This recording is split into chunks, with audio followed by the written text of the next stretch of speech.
Tom, let's talk about Japan.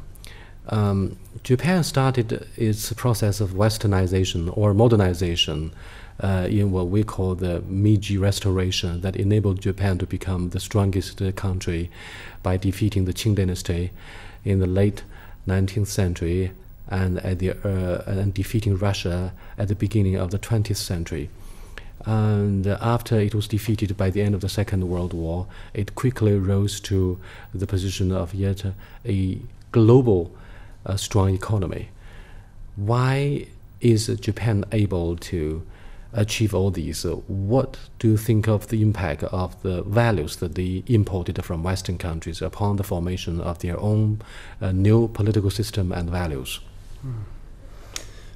Quite a difficult question, yes, because I think they readapted to their culture. It seems that here the movements in China going so rapidly, that the people really don't have even time to recognize what's going on, the young people. And there it was, the process was not so fast. It was really slower, and then they had this possibility to readapt and reflect this, I think, and they really focused on this. Whereas here in China, it's the young generation is really under pressure. So I think sometimes what they say individualism, it's not the concept. There are different kinds of individualism. We say the West, it's Europe. Has a completely different kind of individualism, like the US, because we have more like a social network.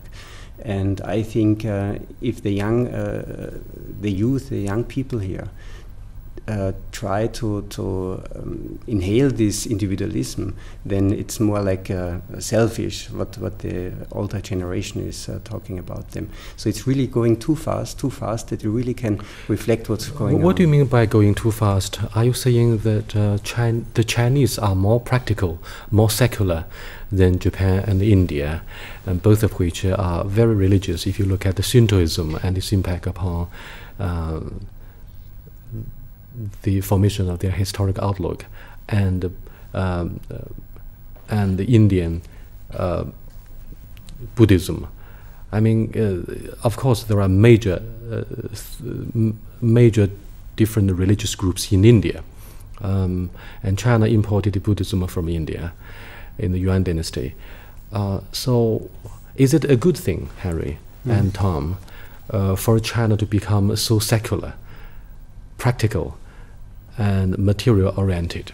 My interpretation of Japan is that Japan has been always trying to learn from outside, and then it's hold a very strong Oriental value.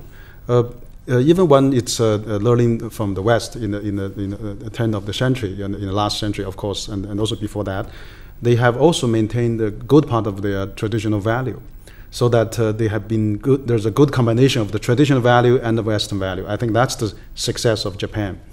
Whereas in China, I think in the last 30 years, and then of course 30 years before that, there was a great repudiation of the traditional value. There's a strong criticism. May the Fourth Movement highlighted a radical departure from the traditional culture. Exactly. I mean, the May 4th movement, of course, the even more drastically, the Cultural Revolution. You knock down the city walls, you knock down all the destroyed all the temples and pavilions. So the sky is still aching today. The sky is still painful today because of the impact it has on the people. So people don't know what to believe. Suddenly the gate is open and the product flooded in, coupled with the values and all the Western thinking, and then people have a hard time to digest. And particularly for the younger people, because they have no traditional value on hold, and then they have a... You mean they were caught ill-prepared for the sudden flooding? Exactly. I mean, that's where how people absorbing those Western value indiscriminately. I mean, they have... so there's good things and there's bad things, and I think probably what we could do now is trying to sort out good things and get rid of the bad. Well, thank you very much for being with us. You are watching Dialogue with Henry Wang Hui Yao and Dr. Thomas Herdin with the Salzburg University in Austria. We are talking about the values of the younger generation in China and a comparison of such values between the East and the West. Stay with us. We'll be back after this short break.